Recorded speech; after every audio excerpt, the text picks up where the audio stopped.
السلام علیکم ورحمۃ اللہ۔ الحمدللہ وکفا وسلام علی من لا نبی بعد۔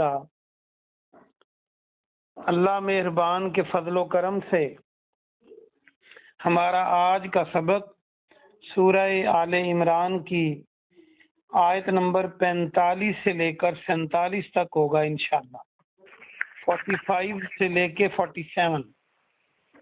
اعوذ باللہ من الشیطان الرجیم، بسم اللہ الرحمن الرحیم۔ اذ قالت الملائکۃ یا مریم، جب فرشتوں نے کہا اے مریم، ان اللہ، بے شک اللہ، یبشرکی، تجھے بشارت دیتا ہے۔ میں نے کل بھی بتایا تھا، کاف زیر کی عورت کے لیے، مؤنث کے لیے، کاف زبر کا ہو تو مذکر کے لیے، تو، تجھے، یبشرو کی، وہ بشارت دیتا ہے تجھے، بکلمۃ منہ، کلمے کے ساتھ، ایک کلمے کے ساتھ اپنی طرف سے، کلمہ بات کو کہتے ہیں۔ اسمہ المسیح عیسی ابن مریم، اسم آپ پہلے بھی پڑھ چکے ہیں بسم اللہ میں، نام جس کا نام مسیح عیسیٰ ابن مریم ہوگا، وجیہن فی الدنیا والآخرہ، دنیا اور آخرت میں معزز ہوگا۔ یہ اردو میں ہم وجیہ لفظ بولتے ہیں، وا جیم یہ آئین، وجیہ ہے بولتے ہیں، وا جیم یہ ہے وجیہ، وجاہت والا، وجاہت حسین نام بھی لوگ رکھ لیتے ہیں۔ وَمِنَ الْمُقَرَّبِينَ، اور مقربین میں سے ہوگا، قرب والے بندوں میں سے ہوگا، قریبی بندوں میں سے ہوگا، اللہ کے دوستوں میں سے ہوگا۔ باماورا ترجمہ سنیں۔ اور جب فرشتوں نے مریم علیہ السلام سے کہا، بے شک اللہ ایک کلمے کے ساتھ، اپنی طرف سے ایک کلمے کے ساتھ آپ کو بشارت دیتا ہے، اور اس کا نام مسیح عیسیٰ ابن مریم ہوگا، اور وہ دنیا اور آخرت میں معزز ہوگا، عزت والا ہوگا، اور مقرب لوگوں میں سے ہوگا۔ وَيُكَلِّمُ النَّاسَ، اور وہ کلام کرے گا لوگوں سے، عام لفظ ہے کلام، بات کرنا، فی المہدی، گہوارے میں، جیسے ہم کہتے ہیں مہد سے لے کے لحد تک علم حاصل کرو، گہوارے سے لے کر قبر تک علم حاصل کرو، یہ وہی لفظ بولتے ہیں اردو میں ہم۔ وَقَحْلَ، یہ نیا لفظ ہے، اور پختہ عمر میں، کہل، کہلم، وَمِنَ الصَّالِحِينَ، اور نیک لوگوں میں سے ہوگا۔ اس کا باماورا ترجمہ سنیں، وہ گہوارے میں، پنگوڑے میں اور پختہ عمر میں لوگوں سے کلام کرے گا، بات کرے گا، اور صالحین میں سے ہوگا۔ قالت، اس نے کہا، کس نے؟ اس عورت نے، یعنی مریم نے کہا علیہ السلام، رب انا، اے میرے رب، کیسے، انا کیسے ہوگا، یکون ہوگا، لی میرے لیے، ولدن بیٹا، ولدم، ولم یم سسنی، اور نہیں، لم کے معنی نہیں، یم سسنی، چھوا مجھے، بشر، کسی بشر نے، یہ مس کرنا آپ پہلے بھی پڑھ چکے ہیں کل پرسوں، مجھے تو کسی انسان نے چھوا نہیں، مجھے بیٹا کیسے ہوگا۔ قالا، کہا، کذالک، کذالک اللہ، فرمایا اسی طرح جیسے اللہ سبحانہ و تعالی یخلق، خلقتا ہے، بناتا ہے، پیدا کرتا ہے، خلقت اور خالق کو آپ یہ پہلے پڑھ چکے ہیں۔ ما یشاء، جو وہ چاہتا ہے، یہ شاء کو آپ ما شاء اللہ میں پڑھ چکے ہیں، شاء کو چاہنا۔ فرمایا ایسے ہی ہوگا، اللہ پیدا کرنا چاہتا ہے، جو چاہتا ہے وہ کر دیتا ہے۔ اذا جب قضا فیصلہ کر لے، قضا قاضی یاد رکھیں اردو کا لفظ فیصلہ کرنے والا، امرا کام کا، جب کسی کام کا فیصلہ کر لے تو ایسے ہی ہوتا ہے۔ فَإِنَّمَا پس بے شک جو یقول وہ کہتا ہے، لہو اس کے لیے کن فیکون، کن ہو جا فیکون وہ ہو جاتا ہے، جس کا وہ فیصلہ کر لے وہ جس کام کا تو بے شک وہ کہتا ہے ہو جا اور وہ ہو جاتا ہے۔ با محاورہ ترجمہ سنیں۔ مریم علیہ السلام نے کہا اے میرے رب، میرے ہاں بچہ کیسے پیدا ہوگا جبکہ مجھے کسی انسان نے چھوا تک نہیں؟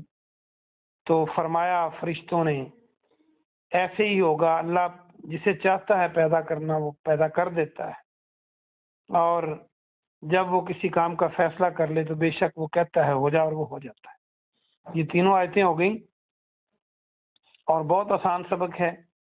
آئیے ہم اس کی تفسیر اور تشریح دیکھتے ہیں مختصر۔ واپس آ جائیے آیت نمبر 45 پر، 45 پر۔ یہ وہی واقعہ ابھی شروع ہے جب فرشتوں نے آ کے مبارک دی تھی۔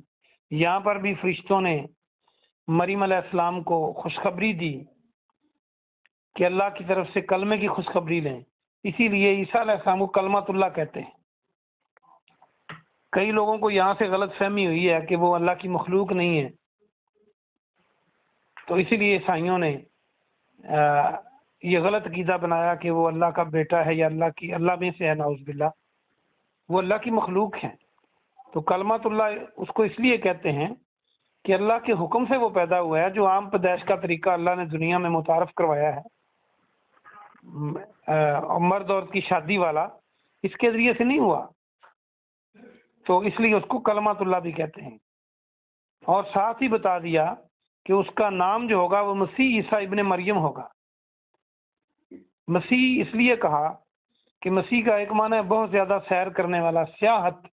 مسیح کو دیکھیں، سین یہ ہے اس میں موجود ہے، الف اور آخر پہ تا لگا دیں تو سیاحت بن جائے گا، سیر و سیاحت۔